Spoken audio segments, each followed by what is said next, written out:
Bonjour David Hervé Boutin, heureux de vous accueillir. Vous êtes passionné d'art, spécialiste des politiques culturelles, curateur, producteur de nombreuses expositions et donc directeur général de Magintar. C'est quoi Magintar ?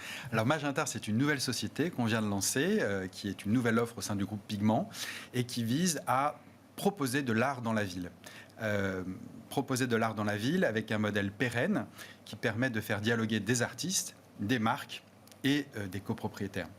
Vous parlez souvent d'ailleurs de modèles gagnant-gagnant-gagnant, on verra pourquoi, mais j'aime bien l'expression. Vous en avez marre de ces pubs gigantesques là, qu'on voit sur les façades en cours de ravalement dans les cœurs de ville. Ça a été un peu le déclencheur, le déclic. Je crois, comme beaucoup de citoyens. Comme beaucoup de citoyens, j'ai la chance de me promener sur les quais de Seine et étant très proche, par exemple, de l'école des Beaux-Arts de Paris, je me disais, mais comment se fait-il qu'on puisse mettre des canettes d'un grand soda sur des grands bâtiments de la rive droite et de l'autre côté avoir rive gauche des producteurs de talent dont on ne connaît pas le travail. Et je me dis ce serait tellement plus intéressant plutôt que de mettre des publicités, de mettre des œuvres d'art. Alors, donc, il y a qui dans un projet ? On parlera tout à l'heure de votre dernière réalisation qui est à la Caisse des Dépôts, le bâtiment de la Caisse des Dépôts. On est vraiment au cœur de Paris avec une œuvre qui a été commandée pour l'occasion. Mais le modèle de base, imaginons un immeuble, des copropriétaires, un syndic. Ils doivent ravaler leur immeuble. Qu'est-ce que vous leur proposez en fait ? Alors, vous avez deux types de bâtiments à Paris. C'est dû à un règlement, évidemment. Vous avez les bâtiments classés monuments historiques et ceux qui ne le sont pas. Ceux qui sont classés monuments historiques peuvent, et c'est bien normal, puisque c'est des suggestions très coûteuses, faire appel à de la publicité pour les aider à rénover. Et c'est le cas du Louvre. Et dès que vous voyez une publicité, ça aide en général un bâtiment classé. Et tous les Parisiens, mais pareil en région, voient des grandes publicités. Ça sert à financer des bâtiments classés du monument historique. Mais ce ne sont que 1 ou 2% du bâtiment parisien. Le reste, ce sont des copropriétés ou des immeubles qui appartiennent à des foncières, qui ne sont pas classés monuments historiques et qui ont une obligation décennale de ravalement. Et ces copropriétés, au moment où elles reçoivent une injonction de ravaler, ne peuvent pas être aidées. Nous, Magintar, on propose une solution à ces propriétaires ou copropriétaires en leur disant, plutôt que de mettre de la bâche blanche qui va laisser passer la poussière, qui va être très inesthétique, on vous propose, pendant la durée de vos travaux, d'héberger un artiste et une œuvre d'art. Pourquoi c'est gagnant, gagnant, gagnant ? Alors c'est gagnant, gagnant, gagnant, puisqu'effectivement les copros ou les propriétaires fonciers qui ne pouvaient pas bénéficier d'argent vont en avoir. Et donc on va accélérer la rénovation du bâti parisien de ce fait. Paris est une ville-musée, comme on le dit. On a décidé de complètement jouer la carte et justement de mettre des œuvres d'art à l'extérieur même des musées pour en faire profiter un maximum. Donc je dirais que les citoyens sont aussi gagnants de cette proposition.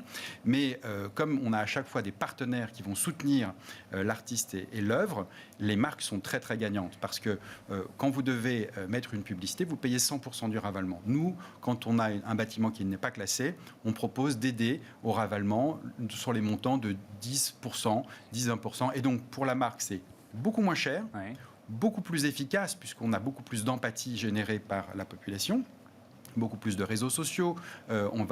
Donc, c'est gagnant pour les artistes également, puisqu'ils sont davantage connus. Évidemment, ils ont un site d'exposition magnifique. Pour bien comprendre la marque, parce que ça va être un partenaire, une marque qui va financer effectivement l'œuvre et qui va donc financer une partie des travaux, elle est présente où la marque ? Elle reste présente quand même un peu sur cette grande bâche ? Alors tout à fait, on a un pourcentage effectivement de la bâche qui est destiné à ce que la marque puisse prendre la parole. Et donc, vous avez la marque de votre entreprise qui figure sur cette toile et qui dit, voilà, telle marque soutient tel artiste. Et nous, le travail de Magintar, ça va être au-delà de sourcer des endroits extrêmement premium, qui ne sont donc pas classés monuments historiques, et qui vont être extrêmement visibles pour la marque qui va s'associer à notre projet. Notre travail, ça va être d'écouter la marque, de savoir ce qu'elle veut dire, quels sont ses engagements, quelle est sa plateforme de marque, quel est le message qu'elle souhaite délivrer dans la ville. Et par rapport à ce message, nous, on va matcher avec un artiste. On a plus de 350 artistes qui sont sous contrat ou sous négociation avec nous. Et on va les faire dialoguer ensemble. C'est-à-dire que telle une collaboration artistique que vous avez pour d'autres produits, là, c'est la marque qui va, par notre entremise, dialoguer avec un artiste et promouvoir une œuvre dans l'espace urbain qui va être en résonance avec ce que veut dire la marque. C'est pour ça que je parlais d'un modèle pérenne tout à l'heure, c'est qu'il ne s'agit pas de demander de l'argent public, ni même de faire payer les artistes. L'idée, c'est que ce soit un gagnant, gagnant, gagnant. Gagnant pour la marque, plus grande visibilité. Gagnant pour l'artiste, plus grande visibilité. Et gagnant pour la copro, qui va effectivement récupérer un peu d'argent. Et financer une partie de ses travaux. Alors, il y a un autre cas de figure, et c'est votre dernière production. On en a vu quelques images, on va les revoir. Donc, c'est cette œuvre, cette toile qui est gigantesque. Je crois que ça fait 500 mètres carrés. C'est l'immeuble de la Caisse des Dépôts. Ça s'appelle La Source. L'artiste, c'est Alexandre Lenoir. Alors, c'est une œuvre de commande, c'est ça. Qu'est-ce que ça représente?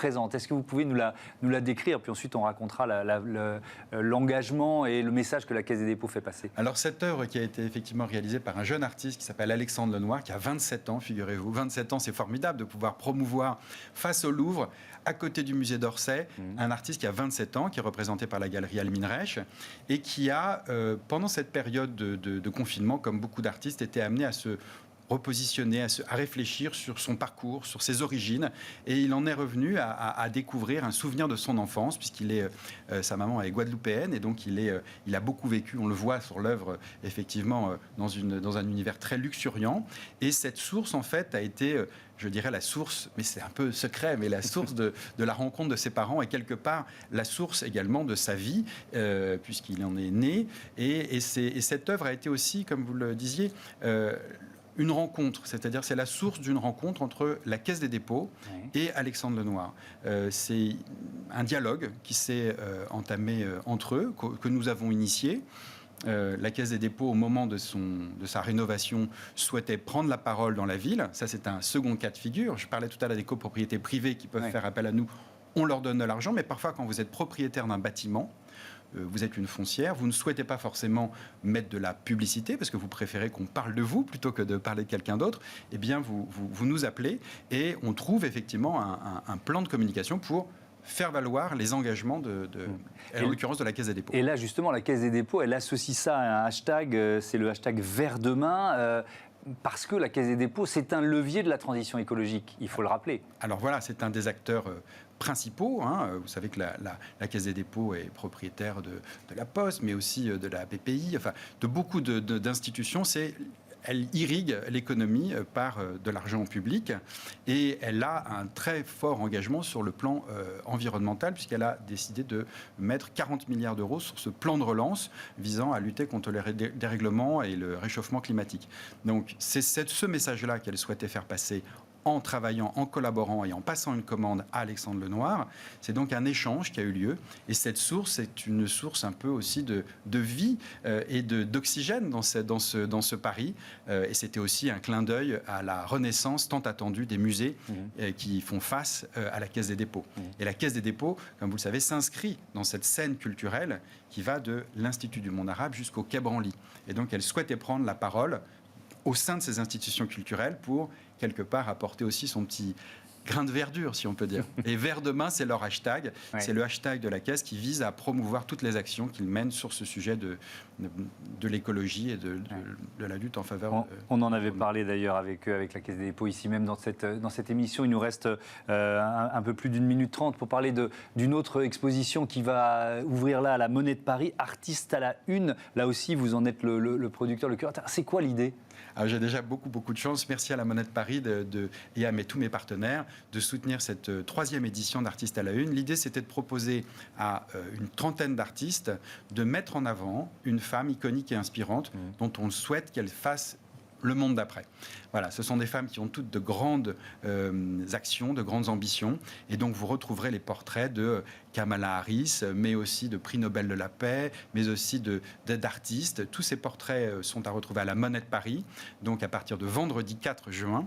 C'est gratuit, donc venez tous très nombreux et vous découvrirez plein de super artistes et des femmes qui donneront envie de changer le monde. Et toutes ces œuvres seront vendues aux enchères par Arcurial le 30 juin au profit de causes soutenues par ces femmes. Des super causes Voilà, donc voilà, je dirais encore un modèle gagnant-gagnant, si je veux dire. Oui, et on est en plein dans ce qui nous anime ici, c'est-à-dire la responsabilité sociale, sociétale et environnementale. Là, on est dans le sociétal, évidemment. Merci beaucoup, David Hervé Boutin. Bon vent à Magenta. Voilà, on passe à notre débat tout de suite, le recyclage des masques anti-Covid. Il y en a beaucoup.